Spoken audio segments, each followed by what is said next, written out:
Hello नमस्कार मेरे प्यारे मित्रों। आज हम आरपीएससी फर्स्ट ग्रेड व सेकंड ग्रेड के लिए हिंदी साहित्य के इतिहास का अध्ययन करेंगे। तो देखिए, आज हम शुरुआत करते हैं हिंदी साहित्य के इतिहास की, क्योंकि मैंने जो नोट्स बनाए हैं वो डॉक्टर नगेंद्र व हरदयाल की बुक्स और हिंदी साहित्य में या हिंदी के लिए जो आती है ना यूजीसी नेट की पुस्तक जिसका नाम प्रतियोगिता साहित्य, पुरस्कार कोचिंग जयपुर के नोट्स और भी अन्य मैटर भी मैंने काम में लिया जिसमें लुसेंट की किताबें आ जाती है। तो इनसे मैंने बेहतरीन तरीके से नोट्स तैयार किए हैं। आपको पसंद आए तो नोट्सों से आप तैयारी कर सकते हैं। देखिए, आज हम पढ़ेंगे हिंदी साहित्य का इतिहास। हिंदी साहित्य का इतिहास, हिंदी साहित्य का इतिहास। तो हिंदी साहित्य के इतिहास के बारे में पढ़ेंगे। तो सबसे पहले जान लेते हैं कि कौन से विद्वान ने हिंदी साहित्य का नाम के वर्गीकरण किस आधार पर किया। देखो, वर्णानुक्रम में कवियों के नाम के आधार पर उनका परिचय, जीवन परिचय, परंतु इन्हें ऐतिहासिक रचनाएं नहीं कह सकते। जैसे गारदत्तासी वर्णानुक्रम में, शिव सिंह सेंगर की रचनाएं वर्णानुक्रम में आती है।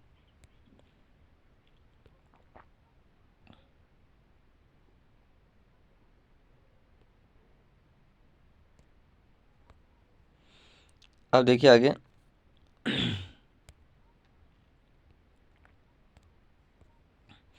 आगे देखिए कालानुक्रमिक।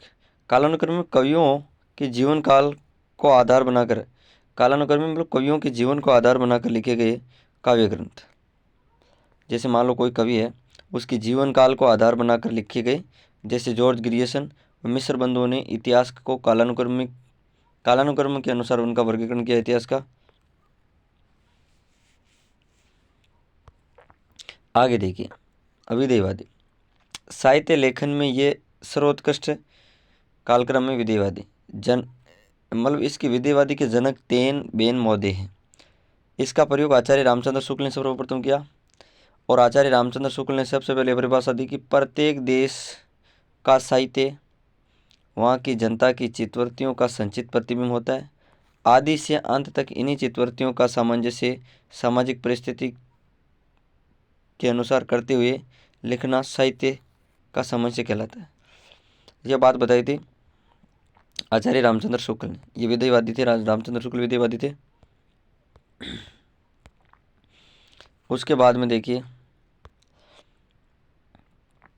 इतिहास लेखन की आधारभूत सामग्री 84 वैष्णवन की वार्ता गोकुलनाथ ने लिखी थी। वल्लभाचार्य के 84 शिष्यों का वर्णन है इसमें। 252 वैष्णवन की वार्ता गोकुलनाथ ने लिखी थी। इसमें विठलनाथ के 252 शिष्यों का वर्णन है। भक्तमाल ये नाभादास ने लिखी थी। इसमें 316 छंद है और 56 छंद है। 2000 राम भक्त कवियों का वर्णन इसमें मिलता है भक्तमाल में। उसके बाद में आता है कालिदास हजारा। इसकी रचना कालिदास त्रिवेदी ने की थी। गुरु ग्रंथ साहिबा अर्जुन देव ने, कबीर, नानक, रैदास, नामदेव आदि के पदों का संकलन इसमें गुरु ग्रंथ साहिबा में मिलता है। इन सभी में संवत कालक्रम का अभाव होने के कारण इन्हें इतिहासकृत नहीं कहा जा सकता है। मतलब एक पहली बात तो संवत नहीं है, कालक्रम का अभाव होने की वजह से इन्हें इतिहासकृत नहीं कह सकते हम। अब देखिए, हिंदी साहित्य के इतिहास लेखन की परंपरा। गारसा दे तासी फ्रेंच विद्वान। हिंदी साहित्य इतिहास लेखन का पहला प्रयास गारदा दे तासी ने किया था। फ्रेंच भाषा में इन्होंने इस्वार दे ला लिटेरेचर ए हिंदुस्तानी ग्रंथ लिखा था। इसमें हिंदी और उर्दू के 70 कवियों का वर्णन मिलता है। वर्णानुक्रमी पद्धति से इन्होंने साहित्य लिखा था। उसके बाद में आता है, इन्होंने इसके 2 भाग किए थे। पहला भाग 1839 में, दूसरा 1847 में। आगे देखिए, एंदुई का मतलब हिंदुओं द्वारा प्रयुक्त हिंदी। ए हिंदुस्तानी मतलब मुसलमानों द्वारा प्रयुक्त उर्दू। यहाँ पर एंदुई हिंदुओं द्वारा प्रयुक्त हिंदी भाषा थी। ए हिंदुस्तानी, हिंदुस्तानी का मतलब होता है एंदुई और हिंदुस्तानी। एंदुई हिंदुओं द्वारा प्रयुक्त हिंदी, हिंदुस्तानी मुस्लिमों द्वारा प्रयुक्त उर्दू। अब देखो, ताशी ने कुल 738 कवियों का वर्णन किया, उनमें हिंदी के 72 कवि है। हिंदी के कितने? 72 कवि। आगे देखो, नलिन विलोचन शर्मा की एक परिभाषा है। नलिन विलोचन शर्मा ताशी के ग्रंथ इस्तवार दे ला लिटरेचर हिंदुस्तानी को हिंदी साहित्य का प्रथम इतिहास ग्रंथ मानते हैं और ताशी को प्रथम इतिहासकार। अब तो आपको पूछा जा सकता है कि ताशी के ग्रंथ जिसका नाम है इस्तवार दे ला लिटरेचर ए हिंदुस्तानी को हिंदी साहित्य इतिहास का पहला इतिहास ग्रंथ किसने माना? तो इसमें नलिन विलोचन शर्मा ने माना था, और ताशी को प्रथम इतिहासकार मानने वाले नलिन विलोचन शर्मा ही थे।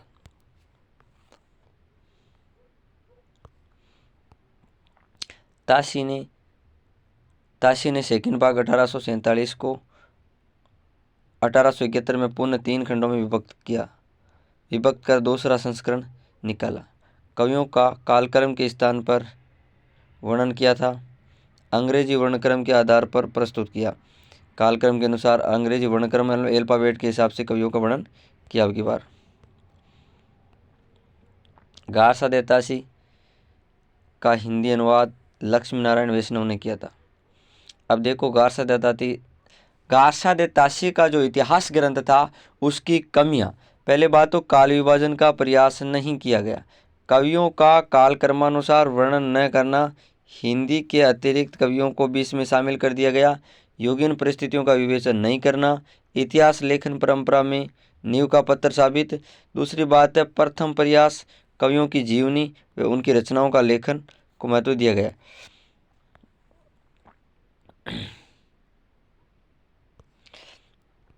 इसके बाद में पढ़ेंगे हम शिव सिंह सेंगर। हिंदी साहित्य का दूसरा इतिहास ग्रंथ था शिव सिंह सेंगर का।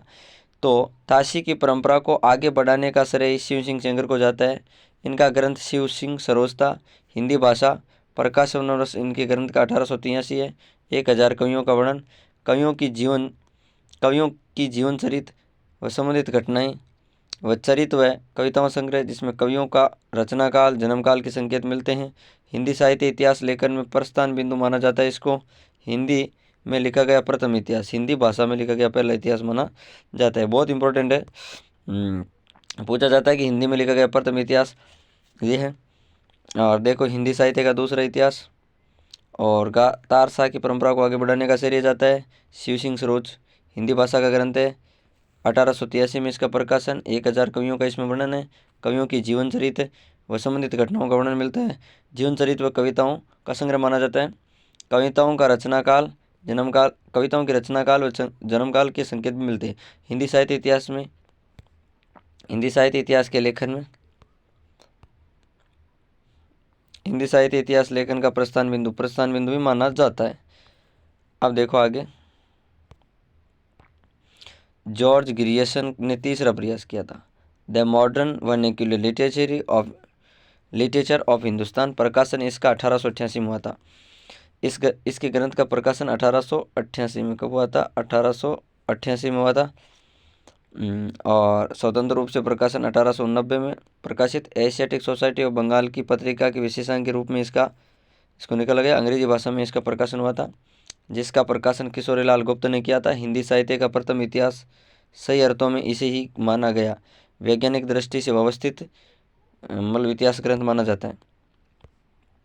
ध्यान से सुनो, the vernacular literature the modern vernacular literature of हिंदुस्तानी।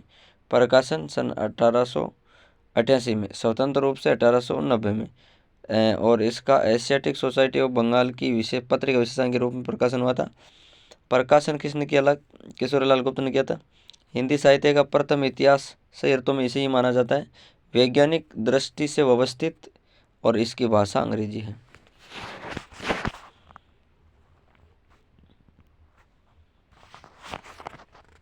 अब देखो, योगदान। पहली बार काल विभाजन, इसका महत्वपूर्ण योगदान क्या था? मतलब जो जॉर्ज ग्रियर्सन का ग्रंथ है मॉडर्न वर्नेक्युलर लिटरेचर ऑफ हिंदुस्तानी जो ग्रंथ था उसका महत्वपूर्ण योगदान किया था। पहली बात है कि इसने काल विभाजन व नामकरण का सबसे पहले प्रयास किया।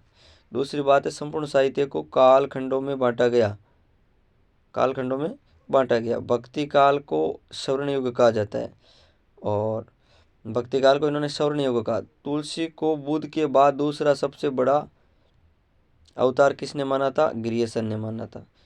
और आदिकाल को चारणकाल इन्होंने ही कहा था। हिंदी के अतिरिक्त भाषा के कवियों का अलग से वर्णन किया। बहुत अच्छी बात है। देखिए, अगर कोई कवि हिंदी साहित्य के इतिहास में जिसने पहली बार काल विभाजन और नामकरण का प्रयास किया तो ग्रियर्सन थे। उसके बाद में संपूर्ण साहित्य को कालखंडों में वर्गीकृत करने वाले यही पहले थे। भक्ति काल को इन्होंने स्वर्ण युग कहा था, हिंदी का स्वर्ण युग कहा था। तुलसी को बुद्ध के बाद दूसरा सबसे बड़ा अवतार, बुद्ध का दूसरा सबसे बड़ा अवतार किसने माना था? दूसरा सबसे बड़ा अवतार या आदमी किसने माना था? ग्रियर्सन ने। आदिकाल को चारणकाल, आदिकाल को कौन सा काल कहा था इन्होंने? आदिकाल को इन्होंने चारणकाल माना। और हिंदी के अलावा जो भाषाएं थी उनका भी इन्होंने वर्णन किया है। अब देखिए ग्रियर्सन का जो ग्रंथ था उसके दोष। पहले बात तो काल विभाजन व नामकरण मनमाने ढंग से किया, कालानुक्रमी पद्धति पर आधारित था।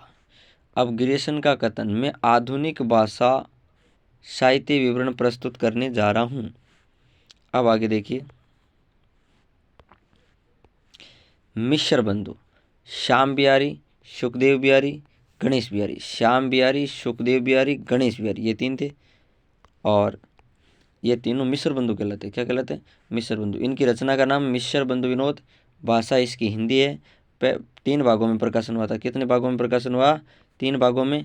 पहला दूसरा तीसरा खंड 1913 में। चौथा, पहले कितने खंडों में प्रकाशन हुआ था? तीन। फिर एक और जुड़ गया तो कितने भाग हो गए? चार भाग हुए। तो पहले तीन भाग थे वो 1913 में और चौथा भाग 1934 में। कालानुक्रमिक पद्धति से ये लिखा गया ग्रंथ था। देखो, इसका महत्वपूर्ण योगदान किया। 5000 कवियों का वर्णन किया था इन्होंने। संपूर्ण साहित्य को 8 भागों में, कितने भागों में बांटा था? 8 में। आचार्य शुक्ल ने इसे बड़ा भारी इतिवृत्तात्मक ग्रंथ कहकर व्यंग्य किया। किस ग्रंथ के लिए? मिश्र बंधु विनोद के लिए। किंतु शुक्ल ने रीतिकालीन कवियों का जो परिचय है वो इसी मिश्र बंधु ग्रंथ से लिया था। और क्रमबद्ध इतिहास लेखन परंपरा की शुरुआत इसी से मानी जाती है। आगे आता है आचार्य रामचंद्र शुक्ल। हिंदी साहित्य इतिहास की परंपरा में सर्वोच्च स्थान शुक्ल का माना जाता है। हिंदी साहित्य इतिहास 1929 में लिखा गया था शुक्ल के द्वारा और भाषा हिंदी थी इसकी और विधेयवादी पद्धति में लिखा गया था।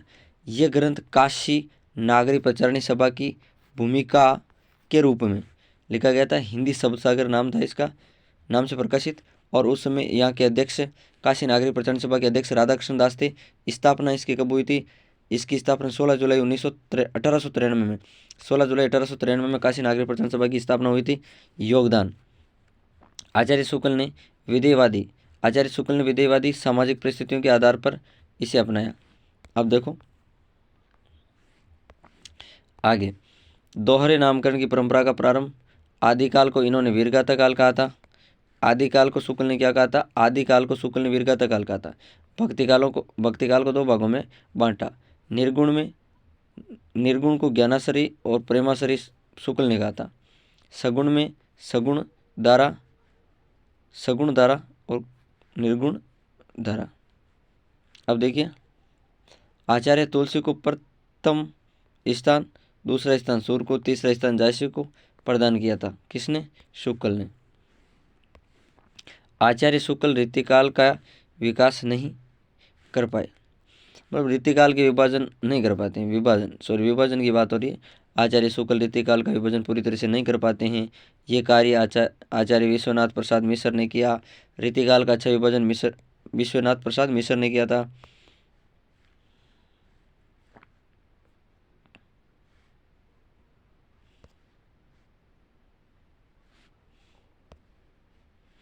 उसके बाद में देखिए,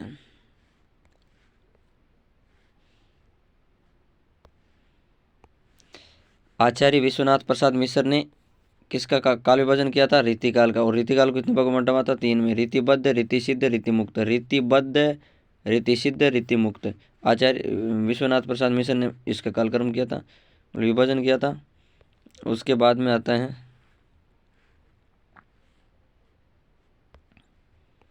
अब देखिए, आधुनिक काल को 3 उतानों में बांटा। गद्य गद्य पक्ष, प्रथम उतान 1925 से 50 विक्रम संवत, और द्वितीय उतान 1950 से 75 विक्रम संवत, तृतीय 1975 से आगे आगे तक था। और पद्य का पहला उतान 1925 से 50 और द्वितीय 1950 से 75, तृतीय 75 से आगे। दोनों में सेम है गद्य और पद्य में। अब आगे देखिए, शुक्ल के द्वारा किए गए इतिहास के नामकरण और काल का विभाजन। देखिए ध्यान से सुनिए। आदिकाल को इन्होंने वीरगाथा काल कहा था।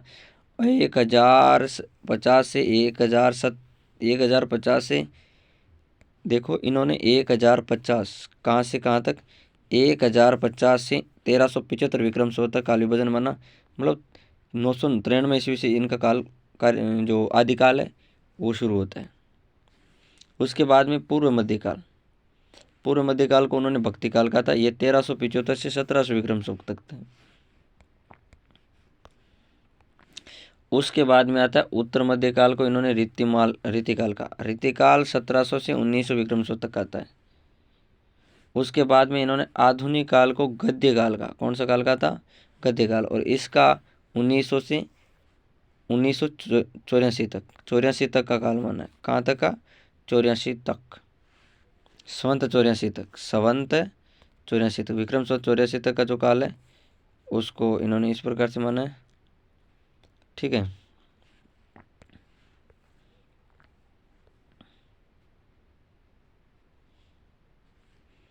आगे देखिए, राम कुमार वर्मा, डॉक्टर राम कुमार वर्मा।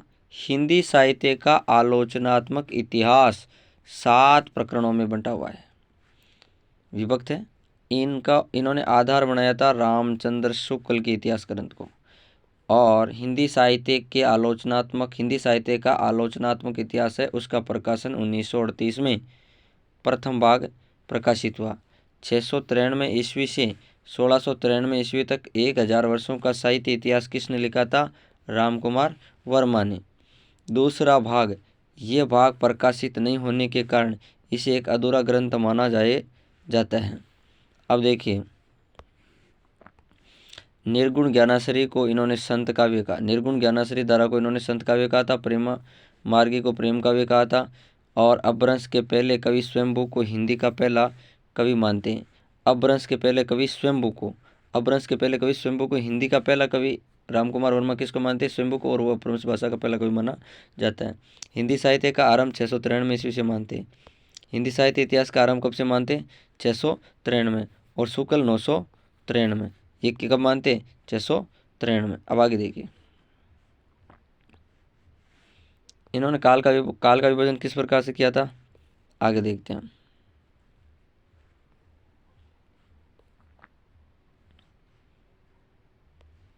देखो, इन्होंने काल विभाजन आदिकाल को 2 भागों में बांटा था, संधिकाल और चारणकाल। आदिकाल को कितने भागों में बांटा था? 2 भागों में। एक तो हो गया संधिकाल, एक हो गया चारणकाल। संधिकाल 750 से 1000 विक्रम संवत तक। उसके बाद में आ जाता है चारणकाल। चारणकाल 1000 से 1375 विक्रम संवत। दूसरा आ गया पूर्व मध्यकाल, इसको भक्ति काल कहा गया, 1375 से 1700। और उसके बाद में उत्तर मध्यकाल 1700 से 1900 तक, 1900 विक्रम संवत। और आधुनिक 1900 से अब तक का जो काल माना जाता है। इस प्रकार से एक बार फिर से समझिए, आदिकाल के कितने काल है? 2। फिर पहला चारणकाल, दूसरा पहला संधिकाल, दूसरा है चारणकाल। पहला कौन सा है? देखिए, पहला है संधिकाल, दूसरा है चारणकाल। आदिकाल को कितने भागों में बांटा था? 2 भागों में। आदिकाल को इन्होंने 2 भागों में बांटा था। तो पहला कौन सा हो गया? संधि। दूसरा हो गया चारण। संधि में 750 से 1000 और इसमें 1000 से 1375 विक्रम संवत है। उसके बाद में आता है पूर्व मध्यकाल। एक तो मध्यकाल पूर्व है और एक उत्तर है। तो पूर्व मध्यकाल को भक्तिकाल का। भक्तिकाल 1375 से कब तक है? 1375 तक, 1700 विक्रम संवत तक। अब फिर आता है उत्तर मध्यकाल, जिसको हम रीतिकाल कहते हैं। ये 1700 से 1900 तक है। कब तक है? 1700 से 1900 तक। उसके बाद में आता है आधुनिक काल। कौन सा काल आता है? आधुनिक काल। आधुनिक काल 1900 से आज तक है। कहाँ तक है? आज तक। इस प्रकार से अब हम पढ़ेंगे आचार्य प्रसाद द्विवेदी। किसके बारे में पढ़ेंगे? आचार्य प्रसाद द्विवेदी। तो हिंदी साहित्य की भूमिका 1940, हिंदी साहित्य का आदिकाल 1952, हिंदी साहित्य का उद्भव विकास 1953, शुक्ल की अनेक मान्यताओं का खंडन किया था इन्होंने। आदिकाल को इन्होंने आदिकाल नाम दिया था। आदिकाल को आदिकाल नाम किसने दिया था? आचार्य प्रसाद द्विवेदी जी ने। भक्तिकाल न तो तदयुगीन पराजित हिंदू जाति की निराशा से उद्वेलित है और न ही इस्लाम की प्रतिक्रिया, क्योंकि छठी और 7वीं शताब्दी में तो इस्लाम की छाया तक नहीं पड़ी। इसी कारण ये शुक्ल की परिभाषाओं का क्या करते हैं? खंडन करते हैं। आगे देखो, डॉक्टर गणपति चंद्र गुप्त हिंदी साहित्य का वैज्ञानिक इतिहास इन्होंने लिखा था। आदिकाल को 3 भागों में बांटा था। आदिकाल को 3 भागों में बांटने वाले, पहला धर्माश्रित, राजाश्रित, लोकाश्रित। धर्माश्रित में आता है सिद्धों के, जैनों के, नाथों के बारे में, जो सिद्ध, जैन, नाथ, जैन का जो साहित्य है। और राजाश्रित में रासो साहित्य आ जाता है। लोकाश्रित में लोक मनोरंजन की रचना, पदावलियाँ, जिस प्रकार खुसरो की पहेलियाँ हैं आदि आ जाती है। एक बार फिर से देखिए, हिंदी साहित्य का आलोचन वैज्ञानिक इतिहास डॉक्टर गणपति चंद्र गुप्त। आदिकाल को 3 भागों में बांटा, धर्माश्रित, राजाश्रित, लोकाश्रित। धर्माश्रित में सिद्धों के, नाथों के, जैनों के जो ग्रंथ है, जैन साहित्य ये आते हैं। सिद्ध साहित्य, नाथ साहित्य, जैन साहित्य आ जाता है। ये साहित्य आता है इनका। क्या आता है? इनका साहित्य। उसके बाद में राजाश्रित में रासो साहित्य, जैसे पृथ्वीराज रासो है, जितने भी रासो ग्रंथ वो आ जाते हैं। लोकाश्रित के अंदर क्या आता है? लोक मतलब जनता को मनोरंजन करवाने के लिए जो रचे गए ग्रंथ है, जैसे पदावली, खुसरो की पहेलियाँ हैं, पदावलियाँ आदि आती हैं। इसके बाद में आगे हम पढ़ेंगे नागरी प्रचारणी सभा काशी। देखो, हिंदी साहित्य का वृहत इतिहास 16 भाग, प्रथम योजना में 16 भाग और 2 बाद में लिखे गए, तो कितने खंड हो गए? 16। हिंदी साहित्य का वृहत इतिहास किसने लिखा था? काशी नागरी प्रचारणी सभा काशी ने लिखा था। और इसके पहले 16 भाग लिखे गए थे, 2 भाग और लिखने के बाद में इसमें 18 भाग हो गए। शताधिक विद्वानों का इतिहास है, मतलब 100 से ज़्यादा विद्वानों का ये इतिहास, 100 से ज़्यादा विद्वान इसमें शामिल थे और उन्होंने ये इतिहास लिखा था। डॉक्टर नागेंद्र इसी ग्रंथ के 6वें खंड में रीतिकाल की भूमिका लिखी। और रीतिकाल की जो भूमिका है, नागेंद्र ने जो रीतिकाल की भूमिका लिखी थी वो किस ग्रंथ में लिखी थी? हिंदी साहित्य के वृहत इतिहास में। ठीक है। डॉक्टर मोतीलाल मेनारिया इसमें राजस्थानी साहित्य लिखा। मोतीलाल मेनारिया ने राजस्थानी साहित्य किस में लिखा था? हिंदी साहित्य के वृहत इतिहास में। ये कहाँ से छपता था? काशी नागरी प्रचार सभा से। ये पहले 16 भागों में, बाद में 2 जोड़ने पर 18 खंड हो गए। ठीक है। और इसमें शताधिक 100 से ज़्यादा विद्वानों का इतिहास कहा जा सकता है। अब देखो अन्य इतिहास ग्रंथ। धीरेन्द्र वर्मा ने हिंदी साहित्य पूरे इतिहास को 3 भागों में, आदि, मध्य और आधुनिक, पूरे इतिहास को 3 कालों में विभक्त करने वाले थे धीरेन्द्र वर्मा, हिंदी साहित्य। अब उसके बाद में आता है डॉक्टर भगीरथ मिश्र, हिंदी काव्य शास्त्र का इतिहास भगीरथ मिश्र ने लिखा था। डॉक्टर नगेंद्र हिंदी में रीत काव्य की भूमिका के नाम से। और उत्तरी भारत की संत परंपरा परशुराम चतुर्वेदी ने। और चैतन्य संप्रदाय व उसका साहित्य लिखने वाले डॉक्टर प्रभुदयाल मित्तल थे। कौन थे? डॉक्टर प्रभुदयाल मित्तल। नमस्कार मेरे मित्रों, आज हम इतना अध्ययन करेंगे और अगला वीडियो जल्दी आपके सामने आएगा। तो आप इन नोट्सों का ज़्यादा से ज़्यादा अध्ययन करें, क्योंकि इनसे बाहर कुछ नहीं जाने वाला है।